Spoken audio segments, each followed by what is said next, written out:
So, welcome to today's session. And today's presenter is Miss Neha Makitaya from AJ Institute of Medical Sciences, Mangalore, fourth year student.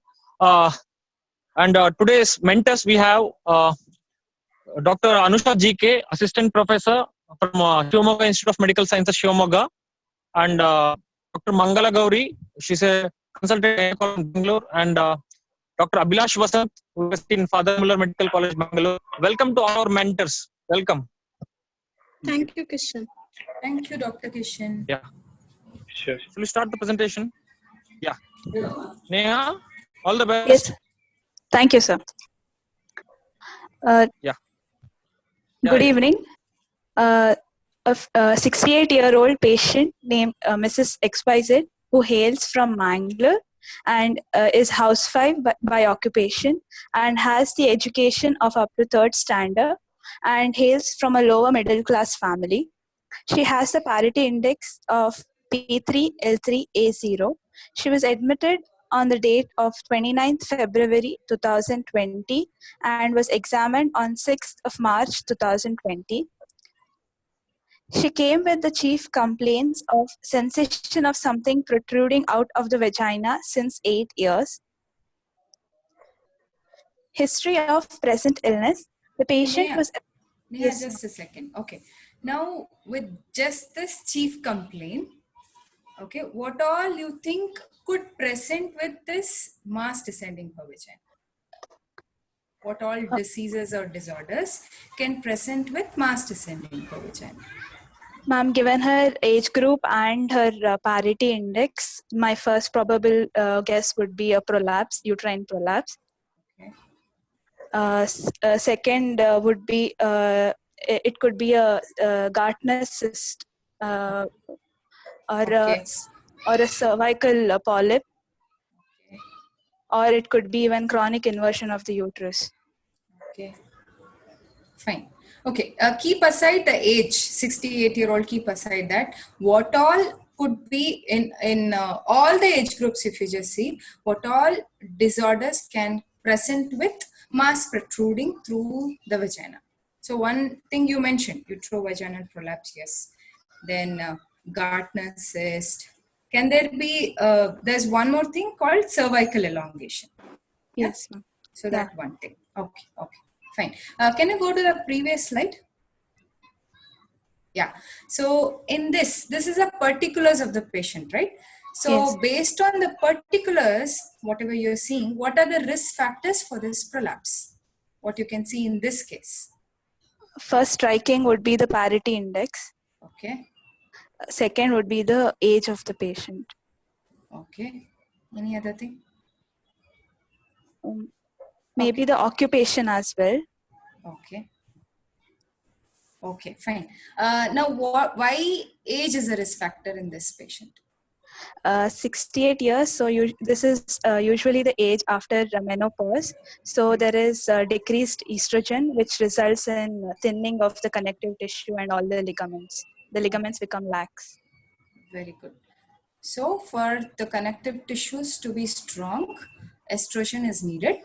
Okay. Then what else? Age-wise, one is reduced estrogen. What else is a causative factor based on age?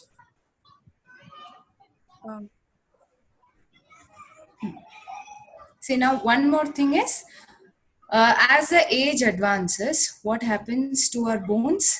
They are weakened. So bony structure is one more important thing which is acting as a support system for which is a support system preventing the prolapse. Okay. So in this, if you just see, there are many things which attribute to prevention of prolapse with respect to the bony structure. One is what are all the things? Based on the bones. Yeah. Bones need to be strong, correct? Bones need to be strong. So, and as the age advances, usually in reproductive age group or lesser age females, there is lumbar lordosis, correct? Lumbar lordosis. As the age advances, it becomes lumbar kyphosis. So, you will find that the lady bends. right? So when she stands erect, then the center of gravity passes and it falls on the pubic symphysis. When she is of a reproductive age group or younger age group, then so the center of gravity falls on the pubic symphysis. Whereas when she bends because of the lumbar kyphosis, which is usually seen in the age-old people, then the center of gravity changes and it falls to the pelvic floor. This is one more thing. And one more thing is that osteoporotic changes do start in the age-old people. Okay, so age-wise, age is a very important risk factor for prolapse, and as Neha mentioned rightly, reduced estrogen is one cause, and also as the age advances, the lumbar kyphosis, then the osteoporotic changes can result in this. And with respect to the bony pelvis, if you just see the pelvic inlet, which is called as an angle of inclination, how much is it? Is the pelvic inlet horizontal to the ground or it is tilted? It's tilted. It is tilted, right? So it is acute, it is tilted. So because of this tilt, so even if she stands erect, then the center of gravity falls onto the pubic symphysis and not onto the basin of the pelvis as such. Okay, so age is a risk factor. Next thing what she mentioned, parity. Yes, how can parity be a risk factor for prolapse? Increased vaginal birth or childbirth is usually a frequent risk factor because there is increased stretching of the pelvic floor. And also there can be perineal tears which may not have been properly dealt with, so that can further result in a risk factor. So vaginal delivery is a risk factor, yes. So does it mean that all the ladies should have vaginal delivery? All the ladies should have cesarean section and not vaginal delivery, because vaginal delivery can result in prolapse? Is it so? No, ma'am. No. Because first thing, cesarean delivery itself has a lot of complications, yes. And every woman who has undergone vaginal delivery need not have prolapse. Yes, only if she has added on risk, which we'll again discuss later. We'll discuss later other risk factors. But lady who has undergone vaginal delivery, especially mini deliveries, along with that, if she has other added on risk factors, then there is high risk for prolapse. Yes? Yes. Okay. Further. Any other thing? Can socioeconomic status be a risk factor for prolapse? No, ma'am. Lower the socioeconomic status, then definitely her nutritional status, the kind of nutritious diet she eats and all, could be bad or need not be so rich, right? So then, so nutritious deficiency can result in prolapse again, because it is linked to the strength of the ligaments, the bones and everything. Yeah? Okay? Okay. So, Dr. Mangla, anything you want to add? No, ma'am. It said that 3 vaginal births is equal to 1 cesarean, because pregnancy itself weakens the connective tissues and muscles. So, cesarean is not protective for prolapse.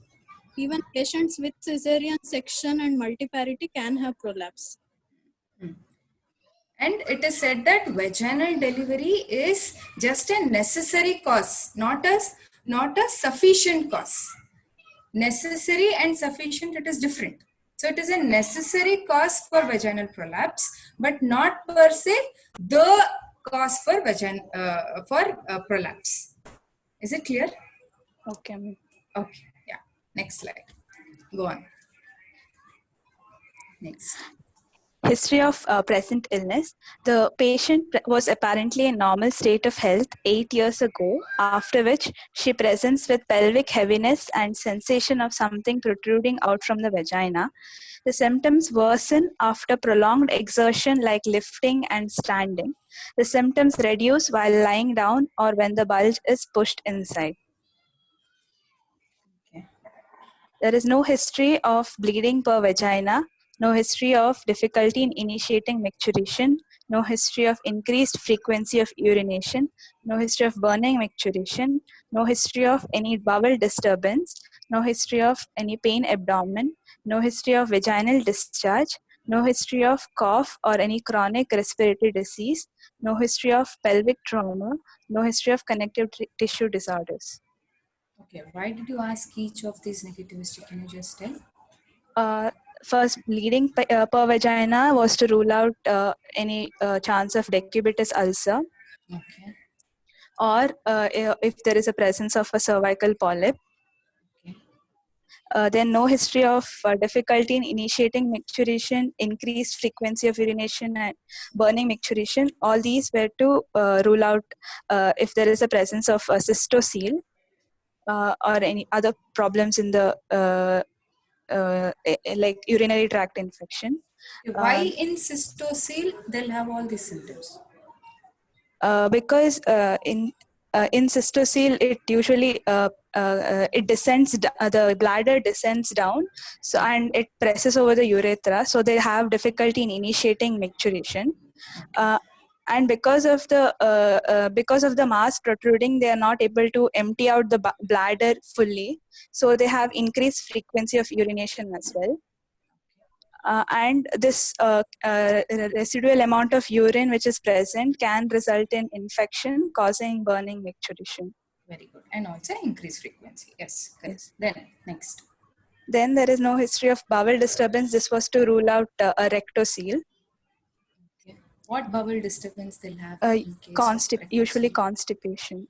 Okay. Incomplete evacuation of bowel and constipation. Yes. And of course, because of this, they can have that heavy feeling in the pelvic area because of the full bowel, unevacuated bowel. Yes. Next.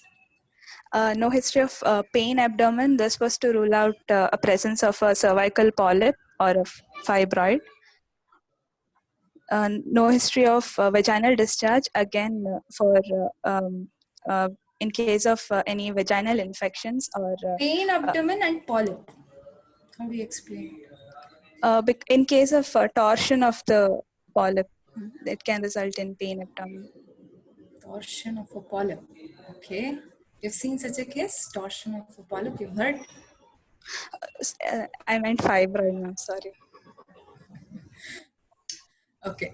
So in case there is an abdominal mass and that mass is resulting in pain abdomen, and also that mass is a cause for this prolapse, rule out all this avast history of pain abdomen. Okay? Yeah. Next. No history of cough or chronic respiratory disease. No history of vaginal discharge. Vaginal discharge for there can be vaginitis because of the atrophy of the vagina. What is leukorrhea? A whitish discharge per vagina. Which is physiological. Physiological. Okay. So physiological white discharge per vagina is leukorrhea. So can leukorrhea be there in prolapse cases? Yes, it can be there. Why? Because whenever there is uterovaginal prolapse, then there is congestion, venous congestion. So this venous congestion can result in exudate formation.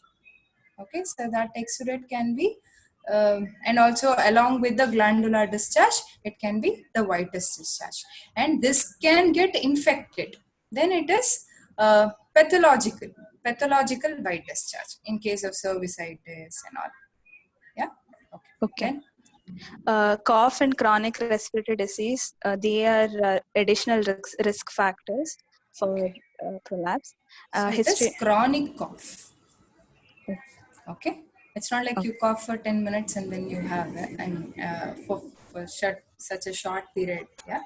Okay. Yes, A ma'am. chronic cough and chronic respiratory disease. Okay. Then. No history of pelvic trauma, again an additional risk factor for prolapse. Okay, so that pelvic trauma has resulted in myopathies and neuropathies.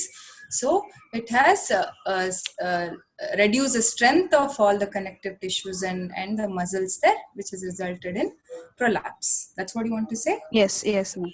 Okay, then. Again, connective tissue disorders, because decrease in this well-organized collagen, it can result in weakening of the vaginal walls and increase susceptibility to vaginal wall prolapse. Okay, what are the connective tissue disorders which can result in prolapse? Marfan syndrome. Okay. And Ehlers-Danlos syndrome. Okay. Yeah. So, and also if there is spina bifida, then also there could be neuropathies. Okay. Yes. So in all these diseases, there could be prolapse. And how will the patient present with if there is connective tissue disorder which is resulting in prolapse? Will they present at this age, 68 years of age, or earlier? Earlier. Yes, so they'll present to us with prolapse in an early age group. So if you see nulliparous prolapse, those women who have not had children and they have prolapse, so we usually think in terms of maybe connective tissue disorder, or they just have delivered one single baby and immediately they have prolapse, or there is a family history of prolapse, then we think of connective tissue disorders. Okay, yeah, okay. Next. Anything to be added, Mangala and Abhilash? Okay, I was muted. Neha, previous slide, please. Previous slide. Yeah, you can say mass per vaginum. It's okay to say mass per vaginum rather than sensation of something protruding from vagina. Okay. Okay, ma'am. It's okay to say mass per vaginum. Okay, and the next slide. You said the prolapse is reducible, right? Yes. Yeah, you need to mention it particularly whether the prolapse is reducible or not. Okay. And also in urinary complaints, you have to mention about stress urinary incontinence. It is very important. Whether she has any leakage of urine when she coughs or does any straining activity. Okay, ma'am. Okay. And about vaginal discharge, what is decubitus ulcer, Neha? Because of the increased congestion, and because of the pressure point, like increased contact, there can be a mucosal ulceration taking place. Yeah, that is one of the common causes of vaginal discharge in prolapse. Okay, because these women, they don't, they are postmenopausal. Vagina is atrophic. So they may not have the normal secretion sometimes. So decubitus ulcer is an important cause of prolapse. And pelvic trauma, I don't think you need to mention this. It may cause a little controversy. I mean, we haven't heard of, I'm not sure, pelvic trauma. You need not mention about this. Have you seen a case of pelvic trauma causing prolapse? Okay. In negative history, one more thing. What are the urinary complaints you think of they'll come with? Yeah, hello? One more thing that. Yes, ma'am. Yes, sir. What are the urinary complaints do you think commonly associated with the prolapse? One will be, as ma'am said, stress incontinence. Another would be to manure to urinate. They have to push it in the mass inside and then initiate. Then only they are able to initiate urination. For manual reduction of the bulge to pass urine. That is important. Yes. Yeah. So what do you think? What are the complications of urinary complications of prolapse? It could result in a repeated urinary tract infection, and that could ascend upwards, causing cystitis. And in case sometimes there could be kinking of the ureter as well, resulting in renal damage or pyelonephritis? The first, hydroeratonephrosis, you should mention. Then later on, it can lead to nephritis and all. Other thing is most commonly basically retention of urine. Yes. In prolapse patients. Okay, because usually bladder remains higher than the bladder base itself, so there will be retention of urine. You are not mentioned about retention of urine. Okay, sir. And why UTI is common? Because of the retention of urine. So usually retention of urine, then urinary tract infection, frequency, and all other complaints will come. Okay. Why stress urinary incontinence is important?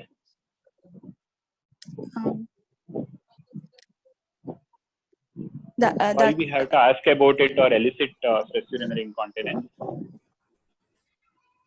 It is usually it reduces the quality of the life of the woman. And in prolapse patients, what happens once you repair the prolapse? If occult SCI is there, it will get exaggerated, or it will start coming to the patient. So you have to know beforehand only whether SCI is present, because management can be combined. Okay, sir. And also, if rectocele is there, they may have to splint or digitally reduce that as well to pass stools. So that in this case, there is no such thing, but just telling you. Okay, ma'am. Yeah. Continue, Neha.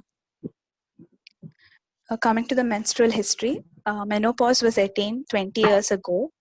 She had attained menarche at the age of 14 years, and she had regular 28 to 30 days of cycle with 3 to 4 days of flow, and she used to use 2 to 3 clothes per day, and there were no passage of clots and no history of dysmenorrhea.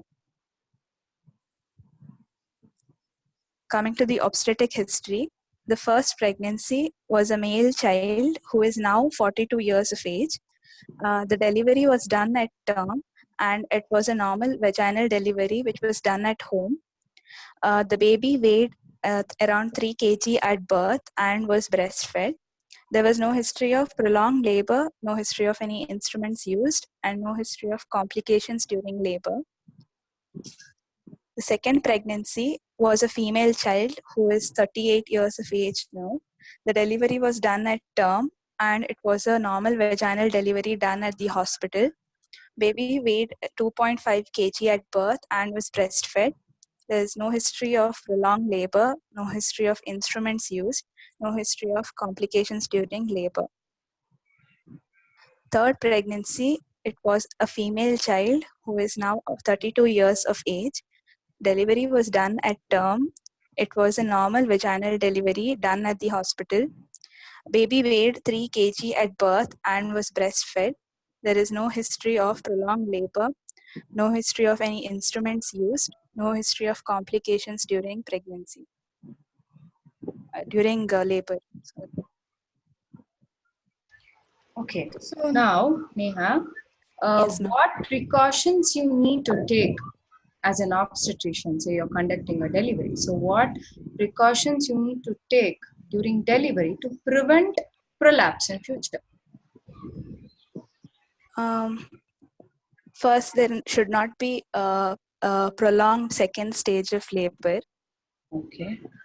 Then there should not be any. There should not be pushing unless the dilatation of the cervix is complete. So no premature bearing down. Yes. Bearing down. Then there should not be any undue pushing around the uterine fundus so that the head descends down. Okay. And in case you can use episiotomy in order to facilitate the labor.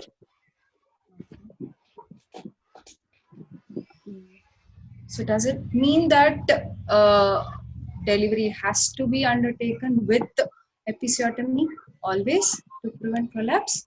No, ma'am, because that itself can cause a perineal body damage or a pelvic damage. So one thing we all should know is episiotomy is not mandatory. So It depends on the case when we choose to give episiotomy. Yes, and with respect to prevention of prolapse by giving episiotomy, see, all the damage, what is said is all the damage which has to happen to the muscles and the nerves to result in prolapse later would have happened when the head is reaching the perineum itself. If you see episiotomy, we give it only when the head crowns, when crowning has happened. So episiotomy, giving episiotomy prevents prolapse. There is nothing as such. Yeah. Okay. Then what else? If the baby is a big baby, then other instruments or elective cesarean can be done. Okay. Then you have to educate the mother in order to not have successive pregnancies. There should be proper spacing between the pregnancies. Okay. So what should be the spacing? Ideal spacing? 3 years. Okay, just 2 to 3 years. Yes. Then. See, one thing is, apart from all that, what Neha mentioned, it should be an institutional delivery. Okay, wherein trained people conduct deliveries. Now, if you see, if it is conducted by a dai at home or anywhere, where they may encourage premature bearing down. Yes, faulty techniques of delivery may be adopted, which results in trauma to the pelvic area, right? That's why institutional delivery and then preventing undue prolongation of labor. Then what else? Preventing premature bearing down. And when you use instrumental delivery like forceps or ventouse, then also more trauma can happen. So you need to screen patients and use instruments whenever it is necessary. Okay, yeah, and definitely the spacing between births. And after that, during the puerperal period and later on, pelvic strengthening exercises can be taught to the mother. Yes, and adequate rest she should take, not to resume to her normal work soon after delivery. Okay. Yes. Okay. Next. Past history. She is a known hypertensive since 30 years and is on antihypertensives. She is a known diabetic since 8 years and is on oral hypoglycemic drugs for the same. She is not a known case of bronchial asthma, tuberculosis, and epilepsy. She has no previous surgeries. She had no previous admissions and no known allergies. Okay, why did you take all this? How important is it? All this hypertension or diabetes or all this with respect to prolapse case? In her age group, the treatment for prolapse is usually surgery. So we have to check if the person is fit for surgery or not. So presence of comorbidities, you have to control these comorbidities in order to make the person fit for surgery. Okay. This age group, we have two options. One is, and most often the better option is that we don't do surgery because the age itself is a risk. I mean, healing or making her mobile later on, it is all challenging with respect to this age. So we may have to use other modalities like a pessary or obliterative surgeries or all such things for this age. Okay, it's not like what you mentioned, no, for this age group, so I'll do hysterectomy. So you, again, we'll come to the management part later. Okay. Now, as you mentioned, we need to look into this any other disorders or diseases if she has, like hypertension or cardiac disorder, diabetes, or any of this, epilepsy, asthma, and we need to treat her accordingly. And if in case we opt to do surgery for such a case, then we have to make her medically fit to undergo the surgery. So that's why we look into all this. And also definitely we need to ask about any allergies. We need to ask this to every patient whom we come across. Okay, because many patients definitely won't know that it is important for me to tell this to my doctor. For example, if I have to tell my father is allergic to diclofenac. Okay. Now, as a layman, he will not know to tell that, oh, I have, when I go to doctor, I have to tell that, okay, I'm allergic to diclofenac. So, as all of, as doctors, we need to make sure when we are taking history, we need to make sure that we ask this question definitely. Are you allergic to any drugs? Then it flashes to the patient and then they will come up with some other thing. Okay. And what is this no previous admissions, no previous surgeries? How is it important with respect to our case? No previous surgeries. Ma'am, if she has had a previous hysterectomy done, then now she could have presented with vault prolapse. Okay. So that is important to know. Okay. Or any other, for example, appendicectomy or some bowel, for some bowel disorder, she has undergone some surgery. All this could result in additions. And most often, if it is a prolapse, we opt to treat it. If we are doing surgical method, then we opt to treat it vaginally, through vaginal route. And when the patient has undergone a lot of surgeries before, then we need to keep in our mind that I may have difficulty doing surgery because there could be additions. Yeah, this one thing we need to bear. So okay. It's important to know history of previous surgery. Okay, next. Yeah. Family history. There is no history of similar complaints in the family. No history of hypertension, diabetes, tuberculosis, bronchial asthma, and epilepsy in the family as well. Okay. Anything you want to add, yeah? Mangala and Dr. Abhilash? No, ma'am. Okay. Like past history, come to past history one. Yeah, is previous cesarean section important here? Suppose she delivered by cesarean section. See, any surgeries, we just have to be cautious that, okay, when I am, especially when I am reaching up to the third clamp during, third clamp of my vaginal hysterectomy, I have come across a case like this, where I had to struggle a lot to reach out and detach the, with respect to the third clamp. Yeah. So we just have to be careful. We just have to be prepared. Okay, I may end up having some difficulty during surgery. That's it. Yes, bladder adhesions are also more common in previous sections. So when we subtend the bladder push out, we have to be careful in previous cesarean section case.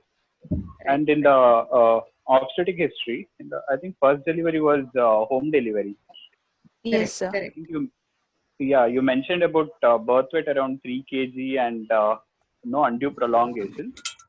How you elicited that? Usually they won't know the birth weight, no? They would not have gone to the hospital. There you can just mention that baby was average size compared to the other babies. And usually prolongation, how will you know?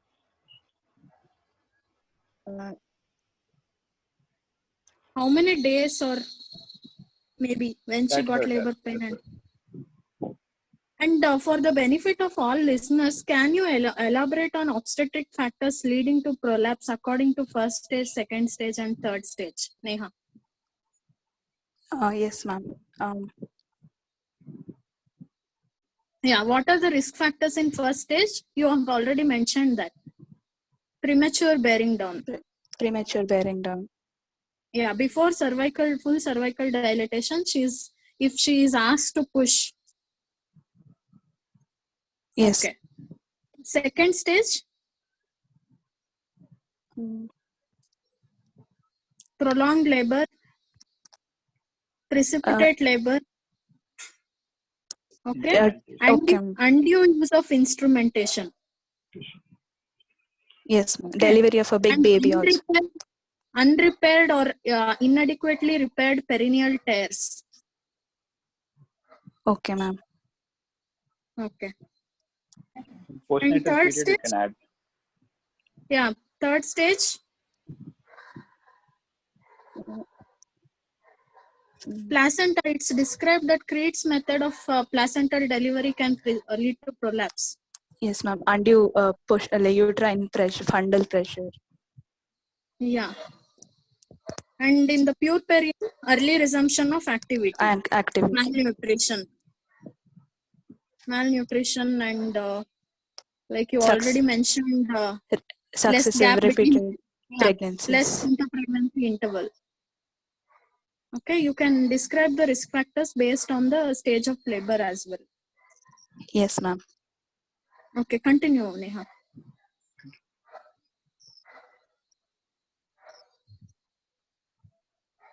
Personal history: she consumes a mixed diet and her appetite is normal. Her bowel and bladder habits are also normal. She gets adequate sleep and there is no history of any addictions. General physical examination. In the previous history, the personal history, anything in the personal history can result in prolapse.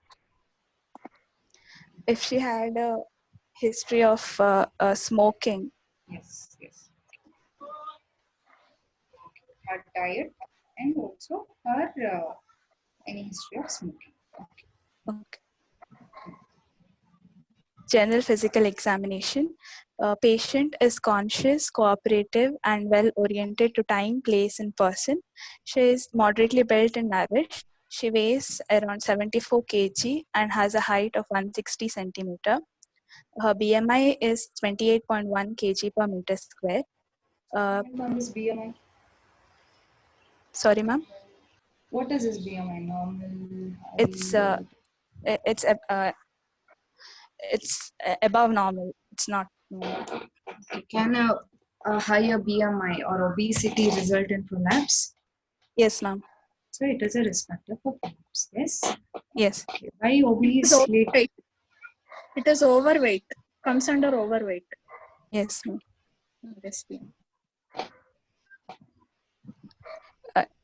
Increased weight can cause increased raised abdominal pressure, so that can result in it's an additional risk factor for prolapse.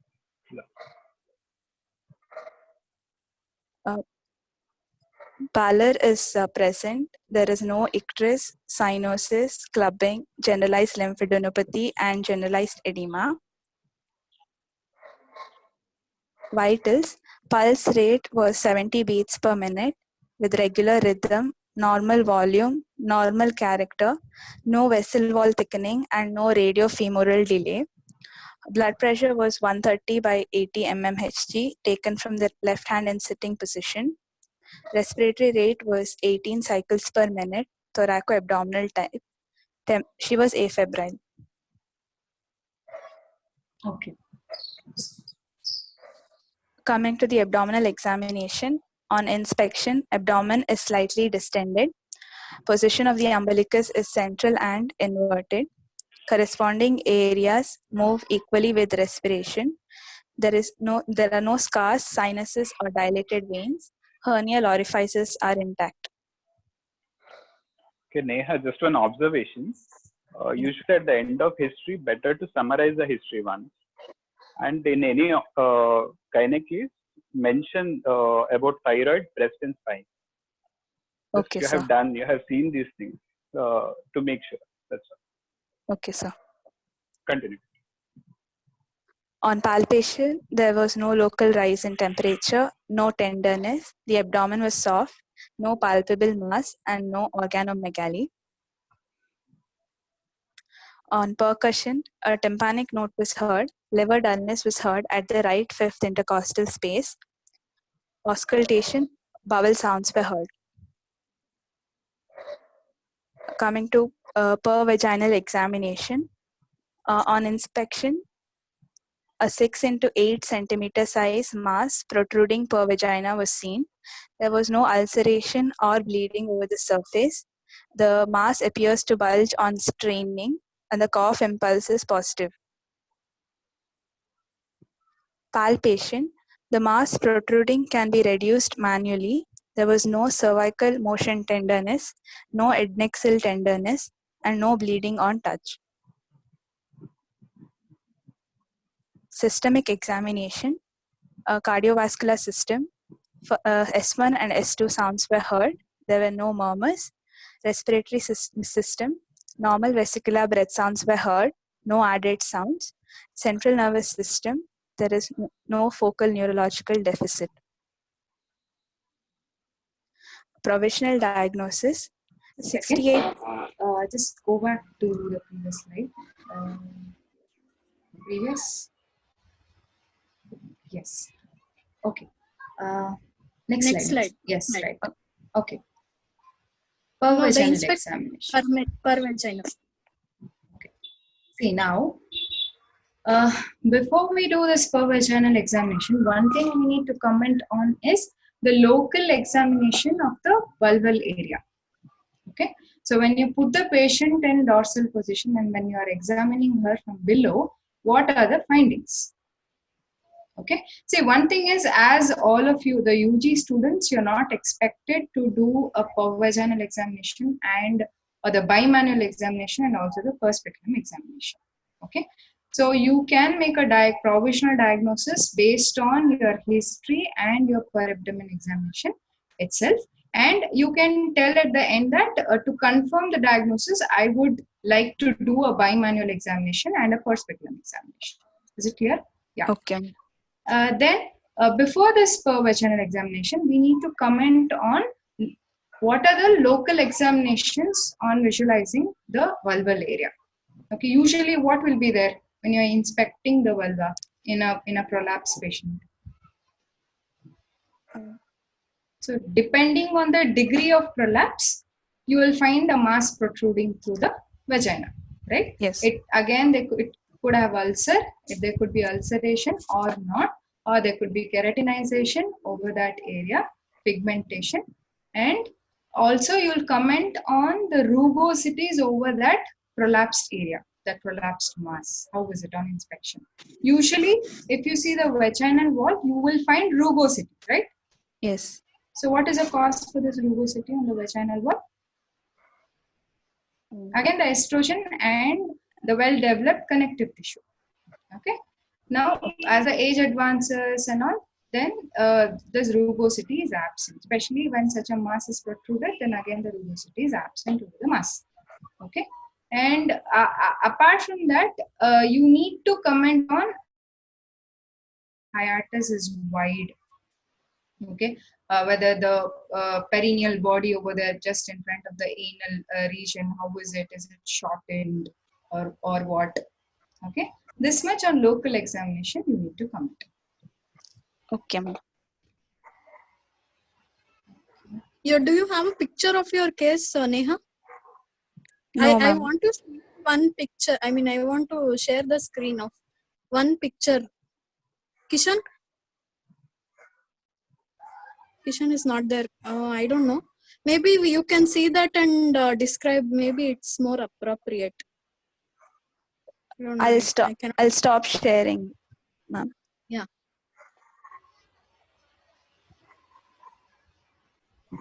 Yeah. Can you see this image? Yes, ma'am.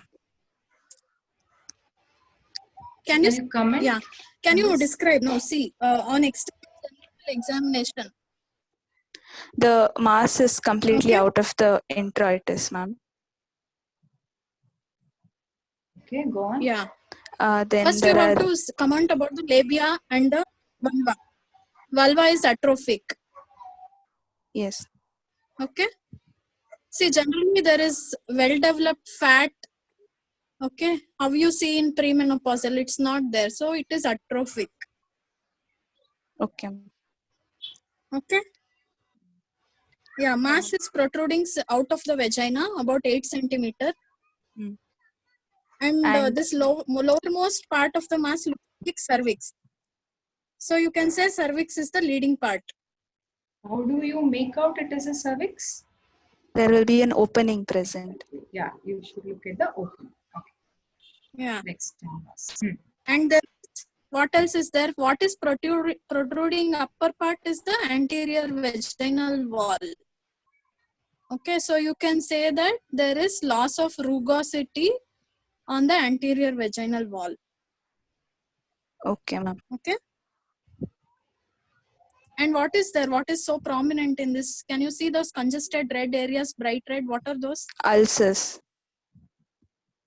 Yeah, they are decubitus ulcers. So you can mention that there are 3 decubitus ulcers at 9 o'clock, 3 o'clock and 1 o'clock position. Yes, ma'am. You're not expected to say this in exam, but just for your better understanding. Okay, ma'am. Anything else, ma'am, in this? Anusha, ma'am. That's what I can see. As such, there is no pigmentation. I mean, anything. It's just the reddish area and maybe the tone not a little.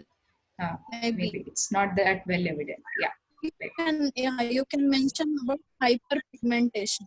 Okay. Now, whatever picture you're seeing, based and on discharge, congestion. Okay. Based on the picture, what degree of prolapse is this? This is a third degree. So, third or even fourth. We can't Fourth say unless also. we palpate, correct? Okay. Yes. So, what are the degrees of prolapse? How is a prolapse classified? Now used classification is POPQ classification. Okay. Where there is stage 0, there is no any descent of the organ. Stage 1 is it is 1 centimeter or above the hymen. In stage 2, the leading point will be will extend from 1 centimeter above and 1 centimeter below the hymen. Stage 3 will be the leading point will be 1 centimeter below the hymen, but there is no complete prolapse.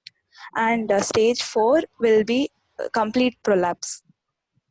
Okay. What is this POPQ? Pelvic organ prolapse quantification system. Quantification. Okay. How is it done? The hymen is taken as a fixed point. Okay. Then? And you have some 6 reference points, and then you measure it. I'm not so sure. See now, this quantification system as UG it's not so mandatory for you to really know so much about it, but it is good to know it. Okay. So now, as she mentioned, here it is a objective type of classification. If you see, there's one more thing called Baden-Walker halfway system where it is subjective.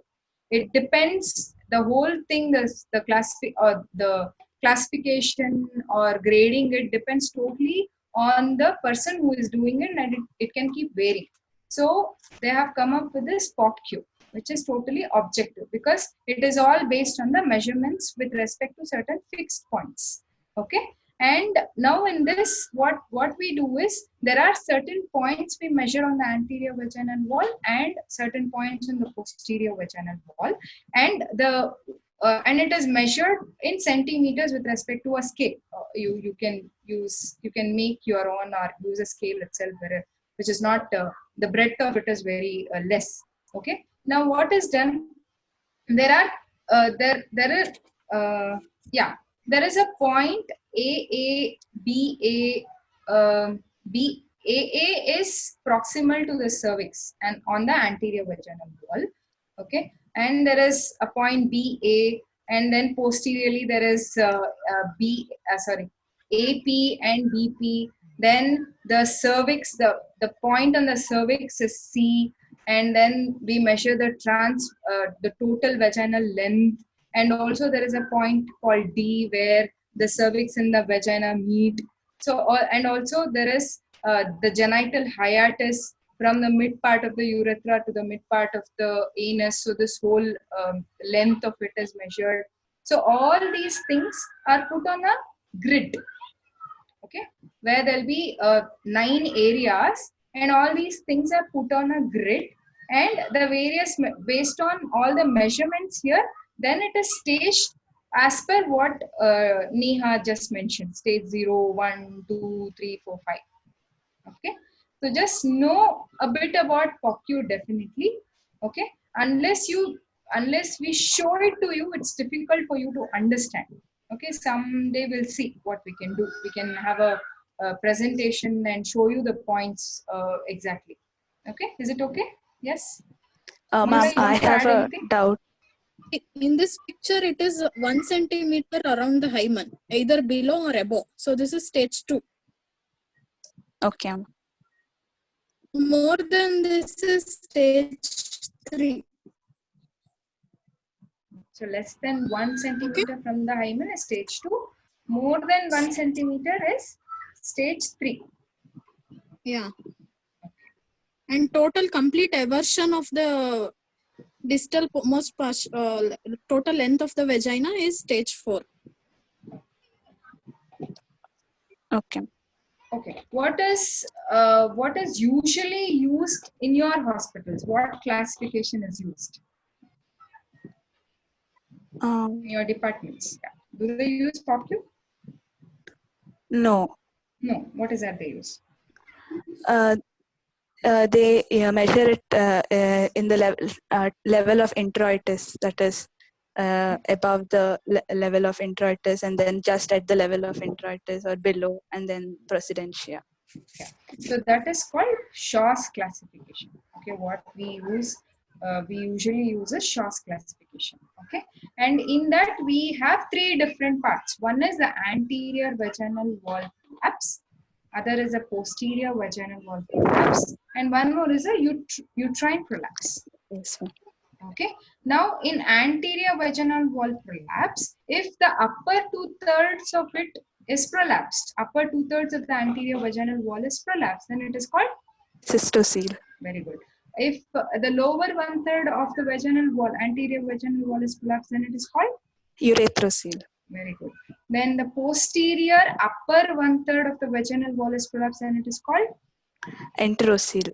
yeah. Then lower 2/3 of the posterior vaginal wall is called Rectocele. very good. Now coming to uterine prolapse, we have 4 degrees. Okay, so it is all depend. Normally, how are the organs, the pelvic organs situated? Above what level? Ischial spine. Yes. So usually the external os of the cervix is situated at or above the level of the ischial spine. This is normal. Okay. Now, what is first degree? First degree is above the level of the introitus. Okay. Now, the cervix descends into the vagina, but has still not reached the introitus. Then it is called first degree. Now, when it has reached the introitus, then it is called second degree. When it has come out of the introitus, then it is called third degree. Okay. Okay. And when the whole thing, including the fundus of the uterus, has come out, then it is called fourth degree. Procedentia. Yes, procedentia. So now, how do we differentiate third and fourth degree of prolapse? The picture getting above the, when you palpate, getting above the swelling will be procedentia. If you can't get above, then it's third degree.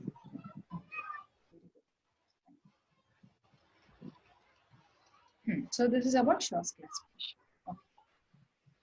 Anything you people want to add? We'll proceed with the further management. Yeah. Can you tell about the supports of uterus, Neha? Yes, ma'am. You have the upper tire, middle tire, and the lower tire. Upper tire. The De Lancey's supports. De Lancey's, you have 3 levels: level 1, 2, and 3. Level 1 is the uterosacral and cardinal ligaments. Level 2 is the paravaginal tissue. Level 3 is the levator ani muscle. Okay. Okay. So you were telling about 3 tires. Continue. Upper tire, it consists of the round ligament, and the middle tire, it consists of the pericervical ring, which has the pubocervical ligament, cardinal ligament, and uterosacral ligament. So these 3 are called the main supports of uterus. Main supports, yes. Along with round ligament. Most important is this ring. Yes. Okay. And the inferior tire consists of the pelvic floor muscles like levator ani. Okay. And secondary supports are broad ligament and Broad the bony ligaments. pelvis. Yes. And one more important support is estrogen, hormonal support. Okay. Yeah. Coming to the provisional diagnosis. Okay, continue. A provisional diagnosis, a 68-year-old multiparous woman who came with the chief complaints of sensation of something protruding from the vagina, which worsen on physical exertion and reduce on manual manipulation, is probably suffering from a third-degree uterine prolapse.